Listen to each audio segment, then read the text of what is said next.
اعوذ باللہ من الشیطان الرجیم، بسم اللہ الرحمن الرحیم۔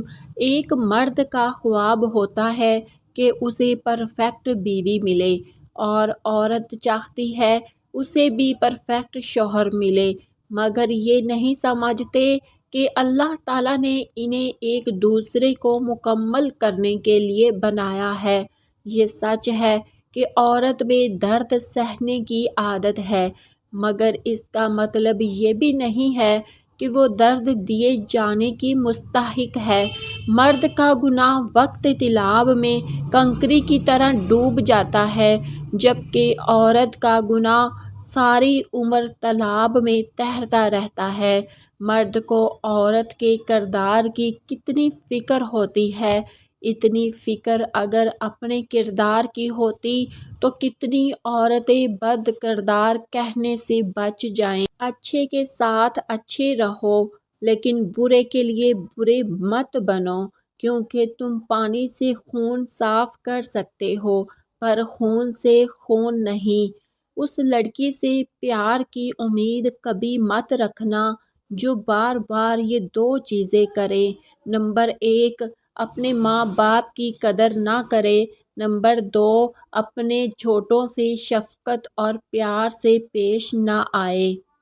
تم دنیا کے کامیاب ترین انسان بن سکتے ہو، بس اپنے ماں باپ کی خدمت میں کوئی کسر نہ چھوڑنا، کیونکہ بعد میں رونے سے بہتر ہے ان کی زندگی میں اس سے پیار کرو۔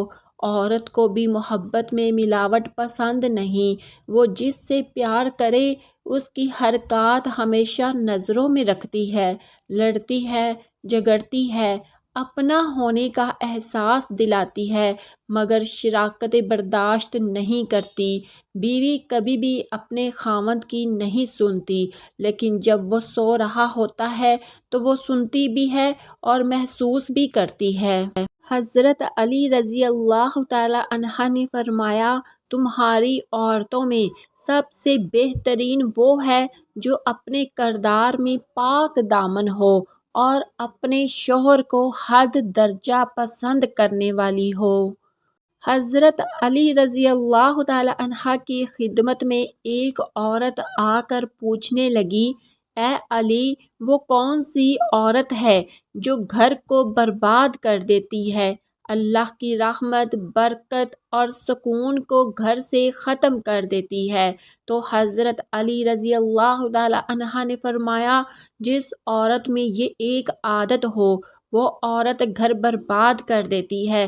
تو عورت نے پوچھا، وہ کون سی عورت ہے؟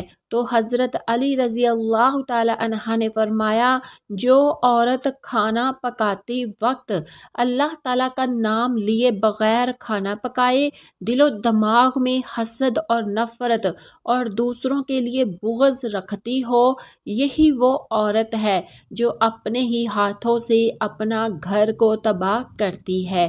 یاد رکھنا، جب بھی اللہ تعالیٰ کا رزق عورت پکاتی ہے تو اس کے احساسات اس کھانے پر اثر کرتے ہیں، اور یوں بغض، حسد، نفرت سے پکا ہوا کھانا اس گھر میں جو بھی کھائے گا اس کے وجود میں بھی وہی احساسات پائے جائیں گے۔